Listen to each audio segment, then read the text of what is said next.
दोस्तों, कैसे हैं आप सभी का स्वागत है एक बार फिर से 13 सितंबर 2021 की करंट अफेयर की क्लास में। जैसा कि आप सभी को पता है, रोज़ आप सभी की करंट अफेयर की क्लास चलाई जाती है और डेली करंट अफेयर क्लास की सेशन में आप सभी को करंट अफेयर के साथ साथ स्टैटिक जीके की पोर्शन को भी कवर किया जाता है, जो आप सभी के लिए मोस्ट इंपॉर्टेंट होता है आप सभी की परीक्षाओं के लिए।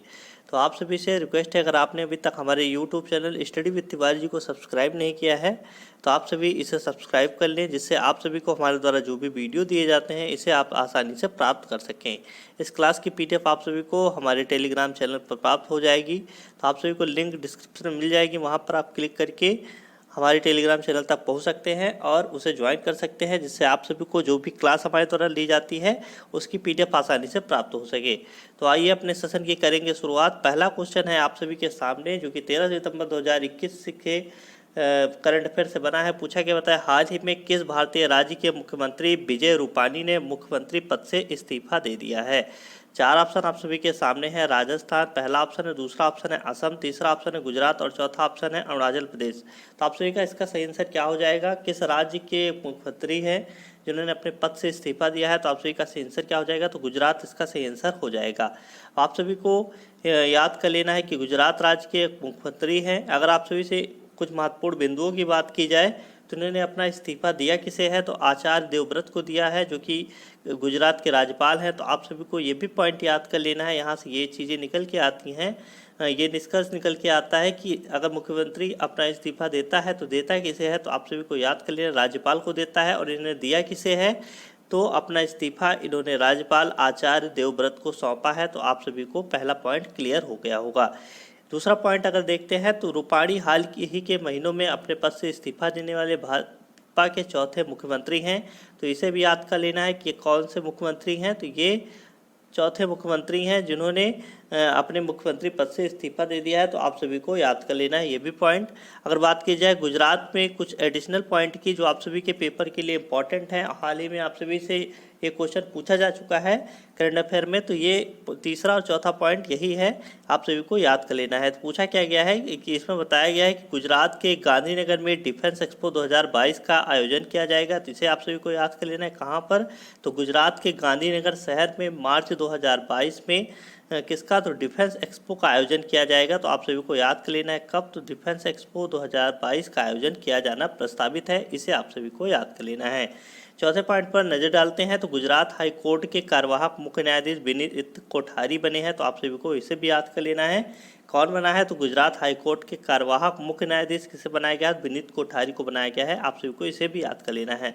अगर आप सभी से पूछा जाता है गुजरात के विषय में, तो गुजरात की राजधानी है गांधीनगर। गुजरात का निर्माण या गठन 1 मई 1960 को हुआ था। यहाँ के राज्यपाल श्री आचार्य देवव्रत हैं और मुख्यमंत्री भूपेंद्र पटेल हो जाएंगे। सीमावर्ती प्रदेश की बात की जाए तो राजस्थान, महाराष्ट्र और मध्य प्रदेश के साथ गुजरात की सीमा टच होती है। तो आप सभी को याद कर लेना है। आप सभी को इससे ऊपर लिखा गया है भूपेंद्र पटेल के बारे में। इन्हें विजय रूपानी के इस्तीफा देने के बाद हाल ही में नया यहाँ का मुख्यमंत्री बनाया गया है। तो इनका नाम आप सभी को मुख्य रूप से याद कर लेना है, भूपेंद्र पटेल यहाँ का नाम है। तो गुजरात के नए सीएम कौन से हो जाएंगे? तो भूपेंद्र पटेल हो जाएंगे। इन्हें आप सभी को याद कर लेना है, आप सभी के लिए इम्पॉर्टेंट है, आप सभी की परीक्षाओं के लिए। बात की जाए लोक नृत्य की, तो गरबा और डांडिया लोक नृत्य हैं कहाँ के? तो गुजरात के। आप सभी को इसे याद कर लेना है।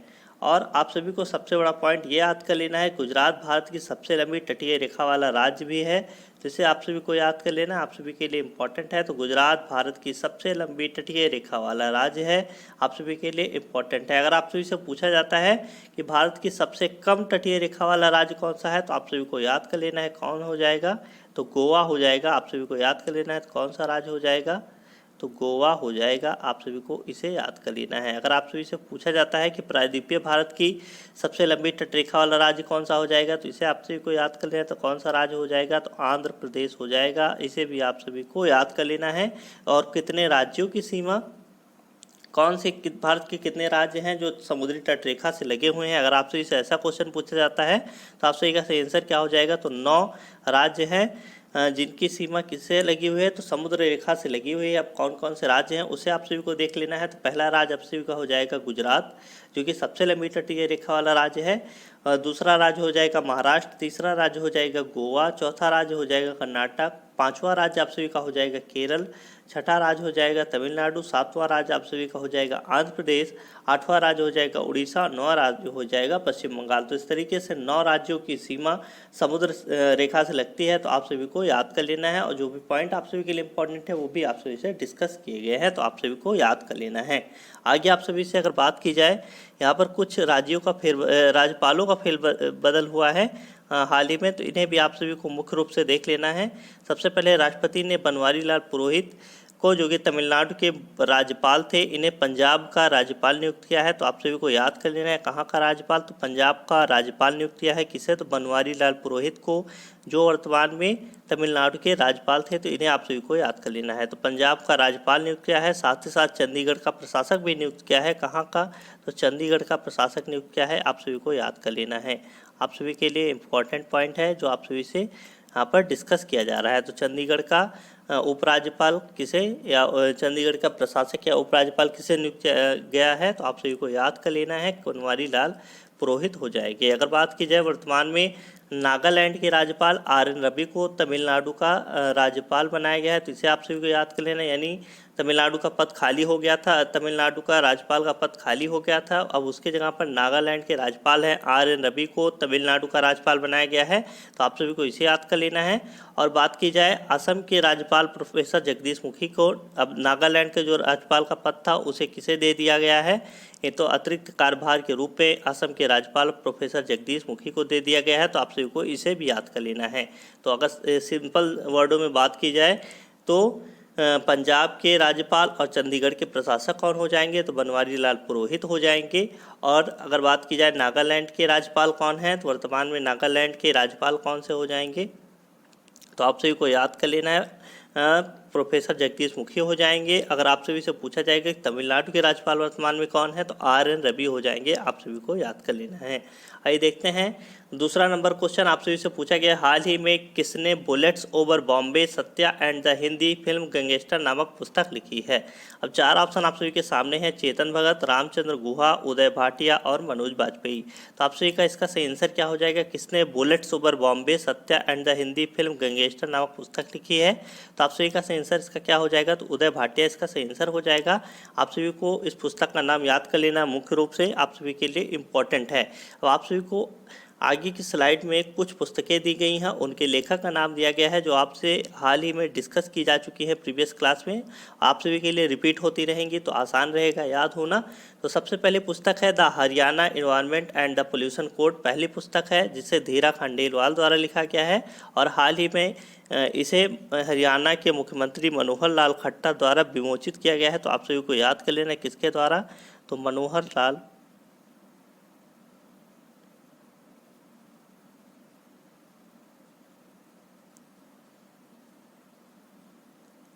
खट्टर द्वारा इसे विमोचित किया गया है। तो आप सभी को याद कर लेना किसके द्वारा लिखी गई है, तो धीरा खंडेलवाल की पुस्तक है, इसे मनोहर लाल खट्टर द्वारा विमोचित किया गया है। दूसरा आप सभी के सामने पुस्तक दिख रही होगी, दूसरी पुस्तक का नाम है नो योर राइट्स, जिसे हॉलीवुड अभिनेत्री एंजेलिना जोली ने लिखा है। तो आप सभी को याद कर लेना है किसने लिखा है, तो एंजेलिना जोली ने दूसरी पुस्तक को लिखा है। तीसरी पुस्तक है a rude life the memoir, जिसे वीर संघवी द्वारा लिखा गया है। तो आप सभी को याद कर लेना है इनका नाम क्या है, तो वीर संघवी है, इन्होंने ए र्यूड लाइफ द मेमोयर नामक पुस्तक लिखी है। चौथी पुस्तक है बैक टू रूट्स, जिसे अभिनेत्री तमन्ना भाटिया द्वारा लिखा गया है। तो आप सभी को इसे भी याद कर लेना है। तो आप सभी को जो भी पुस्तक का नाम बताया गया है बैक टू रूट्स, जिसे तमन्ना भाटिया द्वारा लिखा गया है, a rude life the memoir Vir Sanghvi द्वारा लिखा गया है, know your rights Angelina Jolie द्वारा लिखा गया, the Haryana environment and pollution code नामक पुस्तक किसके द्वारा लिखा गया है, धीरा खंडेलवाल द्वारा लिखा गया है, इसे आप सभी को याद कर लेना है।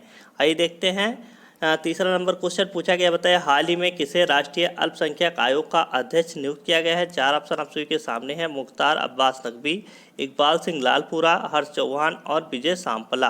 तो आप सभी का सही आंसर इसका क्या हो जाएगा, तो इकबाल सिंह लालपुरा को हाल ही में राष्ट्रीय अल्पसंख्यक आयोग का अध्यक्ष नियुक्त किया गया है। तो आप सभी को इसे याद कर लेना, आप सभी के लिए इंपॉर्टेंट पॉइंट है। इनका नाम क्या है, तो इकबाल सिंह लालपुरा इनका नाम है, इन्हें राष्ट्रीय अल्पसंख्यक आयोग का अध्यक्ष नियुक्त किया गया है। अगर बात की जाए अन्य जो आप सभी के ऑप्शन में पूछे गए हैं, तो मुख्तार अब्बास नकवी अगर बात की जाए तो अल्पसंख्यक मामलों के माननीय कैबिनेट मंत्री हैं, तो आप सभी को याद कर लेना है। तो ये अल्पसंख्यक मामलों के कैबिनेट मंत्री हैं कौन, तो मुख्तार अब्बास नकवी, इन्हें आप सभी को याद कर लेना है। हर्ष चौहान की बात की जाए तो ये राष्ट्रीय अनुसूचित जाति आयोग के अध्यक्ष हैं, इन्हें याद कर लेना है। विजय सांपला राष्ट्रीय अनुसूचित जनजाति आयोग के अध्यक्ष हैं, तो आप सभी को याद कर लेना है। जाति आयोग के अध्यक्ष, अनुसूचित जाति आयोग के अध्यक्ष कौन हो जाएंगे, तो हर्ष चौहान हो जाएंगे, और विजय सांपला राष्ट्रीय अनुसूचित जनजाति आयोग के अध्यक्ष हो जाएंगे, तो आप सभी को याद कर लेना है। इकबाल सिंह लालपुरा की बात की जाए तो उन्होंने इस पद के लिए यानी कि राष्ट्रीय, ये आप सभी को दिख रहा हुआ, राष्ट्रीय अल्पसंख्यक आयोग के अध्यक्ष के पद के लिए किसका स्थान लिया है, तो आप सभी को याद कर लेना है। सैयद गयारुल हसन रिजवी का स्थान इन्होंने लिया है, आप सभी को याद कर लेना। इनका नाम क्या है, तो सैयद गयारुल हसन रिजवी इससे पहले इस पद पर विराजमान थे। अब उनकी जगह पर इकबाल सिंह लालपुरा ने अध्यक्ष का कार्यभार संभाला है, तो आप सभी को याद कर लेना है। आगे आप सभी को कुछ और महत्वपूर्ण नियुक्तियों के बारे में बताया गया है जो हाल ही में सामने आई हैं आप सभी के सामने। तो पहली आप सभी से है, राज्यसभा के नए महासचिव कौन बने हैं, तो आप सभी को याद कर लेना है। परसाराम पट्टाभी केशव रामाचार्युलू, इन्हें आप सभी को याद कर लेना है, ये राज्यसभा के नए महासचिव बने हैं। इसके बाद आप सभी को याद कर लेना है, बीएसएफ के नए महानिदेशक कौन बने हैं, तो पंकज कुमार सिंह बने हैं, आप सभी को याद कर लेना है। अंतर्राष्ट्रीय खगोलीय संघ के मानद सदस्य यानी प्रथम भारतीय के रूप में कौन सामने आए हैं, तो दोरजे आंगचुक आए हैं, आप सभी को इन्हें याद कर लेना है। भारत के नए उपचुनाव आयुक्त तो श्रीकांत टी बने हैं, इन्हें आप सभी को याद कर लेना है।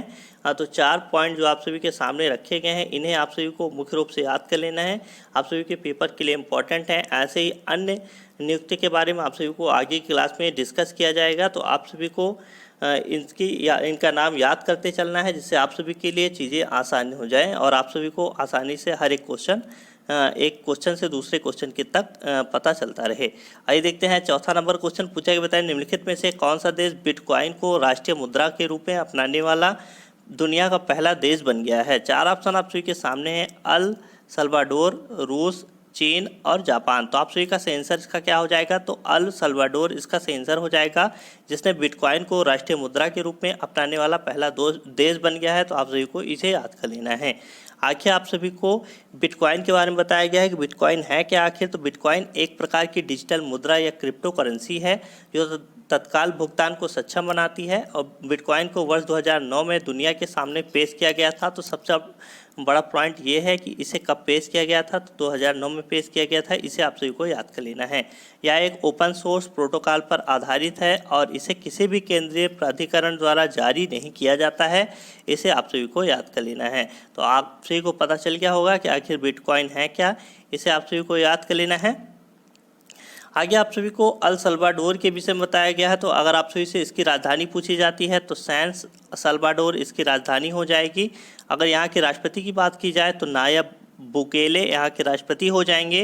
यहाँ की आधिकारिक मुद्रा वर्तमान में अमेरिकी डॉलर थी और अमेरिकी डॉलर रहेगी भी, बस सिर्फ वैकल्पिक मुद्रा के रूप में इसे वैध बनाया गया है। किसे, तो बिटकॉइन का उपयोग वैकल्पिक रहेगा, इसे आप सभी को याद कर लेना है। और देश में अमेरिकी डॉलर पहले की तरह वैध मुद्रा बनी रहेगी, तो इसे आप सभी को याद कर लेना, आप सभी के लिए इंपॉर्टेंट पॉइंट है। 5वां नंबर क्वेश्चन पूछा गया, बताएं निम्नलिखित में से कौन सा देश कोविड-19 के खिलाफ बच्चों का टीकाकरण करने वाला दुनिया का पहला देश बना है। 4 ऑप्शन आप सभी के सामने हैं, चीन, यूएई, वेनेजुएला और क्यूबा। तो आप सभी का आंसर इसका क्या हो जाएगा, कौन सा देश कोविड-19 के खिलाफ बच्चों का टीकाकरण करने वाला दुनिया का पहला देश बन गया है, तो आप सभी को याद कर लेना है, इसका नाम है क्यूबा। तो क्यूबा को आप सभी को याद कर लेना है, जो कोविड-19 के खिलाफ बच्चों का टीकाकरण करने वाला दुनिया का पहला देश बन गया है। बात की जाए क्यूबा की राजधानी है हवाना, यहाँ की मुद्रा है क्यूबा पेसो, राष्ट्रपति का नाम है डियाज कैनेले, इन्हें आप सभी को याद कर लेना, और यहाँ के प्रधानमंत्री हैं मैनुअल मोरेरो क्रूज, यहाँ के प्रधानमंत्री हो जाएंगे। और क्यूबा को अगर बात की जाए तो चीनी का कटोरा भी कहा जाता है, तो आप सभी को याद कर लेना जो पॉइंट आप सभी से शेयर किए गए हैं। तो एक बार फिर से क्यूबा की राजधानी हवाना हो जाएगी, यहाँ की मुद्रा क्यूबो पेसो हो जाएगी, यहाँ के राष्ट्रपति डियाज कैनेल हो जाएंगे और प्रधानमंत्री मैनुअल मोरेरो क्रूज हो जाएंगे, और क्यूबा को चीनी का कटोरा कहा जाता है। आगे देखते हैं कुछ और महत्वपूर्ण बिंदु। तो इसमें आप सभी से बताया गया है कि हाल ही में कौन सा देश है जो सामने आया है किसी भी चीज़ के रूप में, जो आप सभी के लिए इम्पोर्टेंट है आप सभी के पेपर में। तो कौन सा देश भुगतान के लिए क्रिप्टो करेंसी को मान्यता देने की घोषणा की है, किस देश ने? तो आप सभी को याद कर लेना है किसने, तो क्यूबा ने आप सभी को याद कर लेना है। किस देश ने एक हफ्ते में केवल बच्चों को 3 घंटे खेलने का नियम लागू किया है? तो आप सभी को याद कर लेना, इसका नाम है चीन। तो चीन ने एक नियम लागू किया है जिसमें बच्चों को एक हफ्ते में केवल 3 घंटे गेम खेलने के लिए नियम लागू किया है। तो आप सभी को याद कर लेना है कब, तो एक हफ्ते में केवल बच्चे क्या कर सकते हैं, तो 3 घंटे गेम खेल सकते हैं। आगे नेक्स्ट पॉइंट है, किस देश ने फाइजर के टीके से पहली मृत्यु दर्ज की गई है, किस देश में? तो आप सभी को याद कर लेना, न्यूजीलैंड पहला देश है जहां पर फाइजर के टीके से पहली मृत्यु दर्ज की गई है।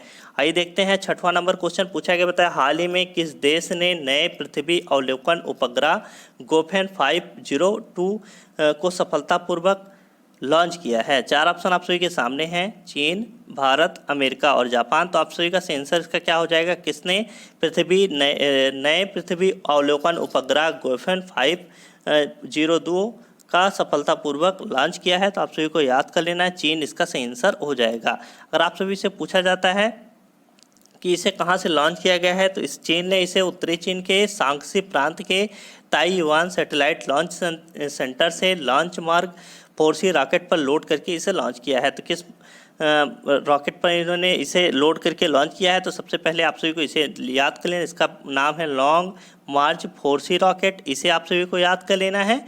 और कहाँ से इसे लॉन्च किया गया है, तो आप सभी को याद कर लेना है, चीन के शांक्सी प्रांत के ताइवान सैटेलाइट लॉन्च सेंटर से। तो इसे आप सभी को याद कर लेना है। बात की जाए गोफेन 502 की, तो ये एक हाइपर स्पेक्ट्रल उपग्रह है जिसका उपयोग व्यापक पर्यावरण निगरानी के लिए किया जाएगा ताकि देश के वातावरण, पानी और भूमि की हाइपर स्पेक्ट्रल अवलोकन क्षमता में सुधार किया जा सके। इसे आप सभी को याद कर लेना है कि आखिर गोफेन 502 को क्यों छोड़ा गया है और इसका उद्देश्य क्या है। आगे आप सभी को चीन के विषय में कुछ जानकारी दी गई है। चीन की राजधानी है बीजिंग, यहाँ की मुद्रा आप सभी की क्या हो जाएगी, तो रेन मिनबी यहाँ की मुद्रा हो जाएगी, आप सभी को याद कर लेना है। यहाँ के राष्ट्रपति हैं सी जिनपिंग, इन्हें आप सभी को याद कर लेना। यहाँ के प्रधानमंत्री ली केकियांग हैं, आप सभी के लिए इंपॉर्टेंट है, इन्हें आप सभी को याद कर लेना है। तो यहाँ की मुद्रा को आप सभी को आसानी से याद कर लेना है, रनमिनबी हो जाएगी। और यहाँ की राजधानी है बीजिंग, यानी चीन की राजधानी बीजिंग, चीन की मुद्रा रनमिनबी, चीन के राष्ट्रपति सी जिनपिंग, चीन के प्रधानमंत्री ली केकियांग हो जाएंगे। आप सभी को ये 4 पॉइंट दिए गए हैं, इसे आप सभी को आसानी से याद कर लेना है। आगे आप सभी से बात की गई है 7वें नंबर क्वेश्चन की, पूछा है बताया हाल ही में किस देश में हवा से कार्बन लेने वाला दुनिया का पहला प्लांट शुरू हुआ है? 4 ऑप्शन आप सभी के सामने हैं, भारत, चीन, जापान और आइसलैंड। तो आप सभी का इसका सेंसर क्या हो जाएगा, तो आइसलैंड इसका सेंसर हो जाएगा, जहां पर हवा से कार्बन लेने वाला दुनिया का पहला प्लांट स्थापित किया गया है और ये शुरू भी कर दिया गया है। तो आप सभी को याद कर लेना है। अगर आप सभी से इस संयंत्र के बारे में बात की जाए तो आप सभी को याद कर लेना है कि इस संयंत्र का नाम क्या रखा गया है। तो आप सभी को याद कर लें, इसका संयंत्र का नाम ओरका रखा गया है, जो आप सभी के लिए इंपॉर्टेंट है। तो ओरका आप सभी को याद कर लेना है, इसका नाम है। अब इसका अर्थ क्या होता है, तो इसे आइसलैंडिक शब्द में एनर्जी यानी ऊर्जा कहा जाता है। तो इसका मतलब क्या होता है, तो आइसलैंड में इसका मतलब क्या हो जाएगा, तो ऊर्जा होता है। आप सभी को याद कर लेना है, क्या होता है, तो ऊर्जा होता है, इसे आप सभी को याद कर लेना है।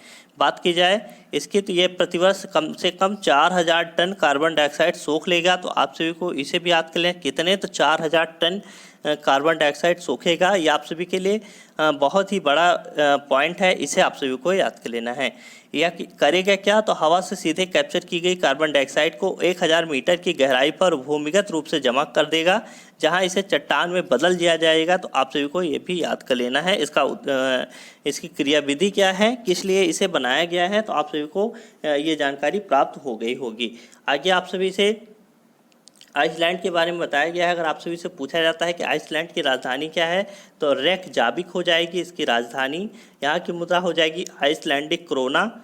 या इसके महाद्वीप में स्थित है। तो आप सभी को याद कर लेना, आइसलैंड यूरोप महाद्वीप का देश है। अगर आप सभी से पूछा जाता है कि आइसलैंड के प्रधानमंत्री कौन है, तो आप सभी को याद कर लेना है कैटरीन जैकब्स डाटिरो यहाँ के प्रधानमंत्री हो जाएंगी। आप सभी को याद कर लेना यहाँ की राष्ट्रपति तो गुडनी जोहानसन हो जाएंगे यहाँ के राष्ट्रपति, तो आप सभी को याद कर लेना है। और कैटरीन जैक्स डाटिरो यहाँ की प्रधानमंत्री हो जाएंगी और यहाँ के राष्ट्रपति गुडनी जॉनसन हो जाएंगे। किस महाद्वीप में आइसलैंड स्थित है, तो आप सभी को याद कर लेना है यूरोप महाद्वीप में स्थित है और यहाँ की मुद्रा का नाम आइसलैंडिक क्रोना है। आइसलैंड की राजधानी क्या है, तो रेकजाविक हो जाएगी इसकी राजधानी।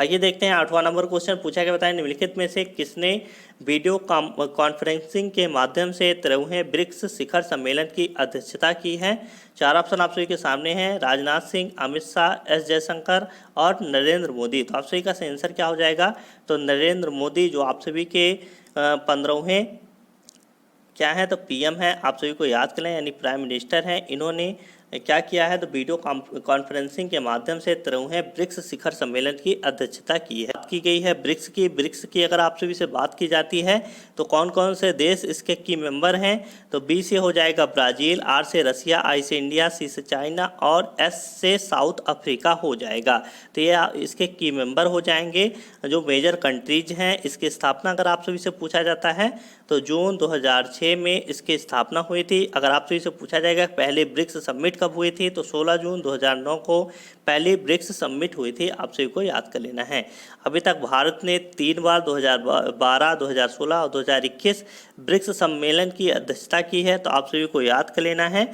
और यह दूसरी बार है जब प्रधानमंत्री ने ब्रिक्स शिखर सम्मेलन की अध्यक्षता की है। इससे पहले भारत ने वर्ष 2016 में प्रधानमंत्री ने इसकी अध्यक्षता की थी, कब, तो 2016 में। तो अब तक 2 बार, कब, तो 2016 में, साथ ही साथ 2021 में प्रधानमंत्री ने ब्रिक्स शिखर सम्मेलन की अध्यक्षता की है। और भारत ने अब तक कितनी बार अध्यक्षता की है, तो 2012, 2016 और 2021 में, यानी कि 3 बार अध्यक्षता कर चुका है भारत इसकी, तो आप सभी को याद कर लेना है। आगे देखते हैं 9वां नंबर क्वेश्चन पूछा गया, बताएं निम्नलिखित में से किसे एशियाई सर्वोच्च लेखा परीक्षण संस्थानों की असेंबली का अध्यक्ष चुना गया है। अब 4 ऑप्शन आप सभी के सामने हैं, उर्जित पटेल पहला ऑप्शन है, दूसरा ऑप्शन है शक्तिकांत दास, तीसरा ऑप्शन है गिरीश चंद्र मुर्मू और चौथा ऑप्शन हो जाएगा अशोक कुमार माथुर। तो आप सभी को याद कर लेना है किसे एशियाई सर्वोच्च लेखा परीक्षण संस्थानों की असेंबली का अध्यक्ष नियुक्त किया गया है, तो आप सभी को याद कर लेना है गिरीश चंद्र मुर्मू, जो आपके वर्तमान में क्या है, तो कैग हैं, यानी controller and auditor general of India है ये। इन्हें आप सभी को याद कर लेना है। इन्हें किस पद पर नियुक्त किया गया है, तो एशियाई सर्वोच्च लेखा परीक्षण संस्थानों की असेंबली का अध्यक्ष चुना गया है। आगे आप सभी से बात की जाए कुछ और महत्वपूर्ण नियुक्तियों की, तो IDFC बैंक के प्रमुख हाल ही में किसे नियुक्त किया गया है, तो संजीव चौधरी को नियुक्त किया गया है। अगर आप सभी से पूछा जाता है कि यूको बैंक के MD और CEO के रूप में किसे नियुक्त किया गया है, तो अतुल कुमार गोयल को नियुक्त किया गया है, तो आप सभी को याद कर लेना है। PNB बैंक के MD और CEO किसे नियुक्त किया गया है, तो मल्लिकार्जुन राव को नियुक्त किया गया है। और बैंक ऑफ महाराष्ट्र के MD और CEO के रूप में AS राजीव को नियुक्त किया गया है, तो आप सभी को याद कर लेना है। ये थी कुछ महत्वपूर्ण नियुक्तियां जो आप सभी के लिए हाल में बहुत ही इंपॉर्टेंट हैं, इन्हें आप सभी को याद कर लेना है। बात की जाए आपसे लास्ट क्वेश्चन की, जो 10वां नंबर क्वेश्चन है पूछा गया, बताया अटल इनोवेशन मिशन नीति आयोग ने किसके सहयोग से ATL स्पेस चैलेंज 2021 को सफलतापूर्वक लॉन्च किया है। तो आप सभी का सही आंसर इसका क्या हो जाएगा, तो उपरोक्त दोनों इसका सही आंसर हो जाएगा। CBSE और इसरो के सहयोग से नीति आयोग और अटल इनोवेशन मिशन ने क्या लॉन्च किया है, तो ATL स्पेस चैलेंज 2021 को सफलतापूर्वक लॉन्च किया है। किसे इसे लॉन्च किया गया है, किसके लिए, तो विद्यार्थियों के लिए इसे लॉन्च किया गया है। आगे आप सभी से नीति आयोग के विषय में बात की गई है, जो कि एक गैर संवैधानिक निकाय है। नीति आयोग की स्थापना कब हुई थी, तो 1 जनवरी 2015 को इसकी स्थापना हुई थी। नीति आयोग का अध्यक्ष कौन है, प्रधानमंत्री नरेंद्र मोदी वर्तमान में इसके अध्यक्ष हैं, आप सभी को याद कर लेना है। अगर आप सभी से पूछा जाता है कि नीति आयोग के वर्तमान में उपाध्यक्ष कौन है, तो डॉक्टर राजीव कुमार हो जाएंगे। पहले उपाध्यक्ष की आप सभी से बात की जाती है तो अरविंद पनगड़िया थे, इसे आप सभी को याद कर लेना है। नीति आयोग के CEO कौन है वर्तमान में, तो अमिताभ कांत हो जाएंगे। पहले CEO आप सभी से पूछा जाएगा तो सिंधुश्री खुल्लर हो जाएंगे।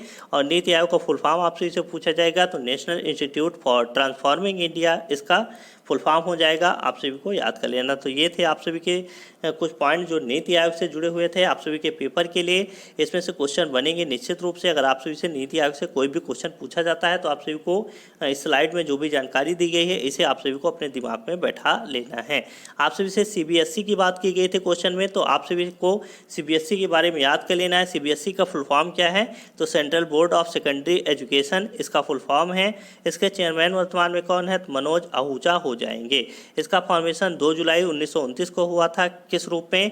तो board of high school and intermediate education के रूप में 2 जुलाई 1929 को इसका गठन हुआ था। इसके बाद इसे 3 नवंबर 1962 को सीबीएसई के रूप में रीनेम किया गया था। तो आप सभी को याद कर लेना है कब? तो 3 नवंबर 1962 में ये रीनेम कर दिया गया था सीबीएसई के रूप में। इससे पहले 2 जुलाई 1929 को board of high school and intermediate education के रूप में इसका फॉर्मेशन हुआ था। इसके हेडक्वार्टर की बात की जाए तो न्यू दिल्ली में इसका हेडक्वार्टर है। तो आप सभी को याद कर लेना है। आप सभी से बात की थी इसरो की, तो इसरो को भी आप सभी को याद कर लेना है। इसरो का फुल फॉर्म क्या है? तो इंडियन स्पेस रिसर्च ऑर्गेनाइजेशन इसका फुल फॉर्म है। इसे आप सभी को याद कर लेना है। इसके फाउंडर कौन है? तो विक्रम साराभाई इसके फाउंडर हो जाएंगे। इसकी स्थापना कब हुई थी? तो 15 अगस्त 1969 में इसकी स्थापना हुई थी। तो आप सभी को याद कर लेना है कब? तो 15 अगस्त 1969 को। इसका हेडक्वार्टर कहाँ पर है? तो बेंगलुरु कर्नाटक में इसका मुख्यालय है। इसके एडमिनिस्ट्रेटर कौन है? तो के सिवान हो जाएंगे। इन्हें आप सभी को याद कर लेना है। आप सभी के लिए इसरो से जुड़ा हुआ पॉइंट था, आप सभी के लिए इम्पॉर्टेंट है, इसे आप सभी को याद कर लेना। और सीबीएसई का आप सभी को याद कर लेना और नीति आयोग वाला भी आप सभी को याद कर लेना है। तो आज के सेशन में इतना ही। आप सभी को ये सेशन बहुत ही पसंद आया होगा। इस 10 क्वेश्चन के माध्यम से हमने आप सभी को बहुत सारी जानकारी भी शेयर की हैं जो आप सभी के पेपर के लिए इम्पॉर्टेंट है। तो ऐसे ही अगर आप सभी को वीडियो अच्छी लगती है तो हमारे channel study with Tiwari ji को सब्सक्राइब जरूर कर लें अगर आपने अभी तक सब्सक्राइब नहीं किया है। और साथ ही साथ आप सभी को अन्य क्लास की वीडियो भी नियमित रूप से प्राप्त होती रहेगी। तो आप सभी की परीक्षा की बेहतरीन तैयारी हो रही है। यहाँ से आप सभी को हिस्ट्री का प्रैक्टिस सेट अभी भी करवाया गया है अर्चना मैम के द्वारा, तो उसे भी आप सभी को देख लेना है।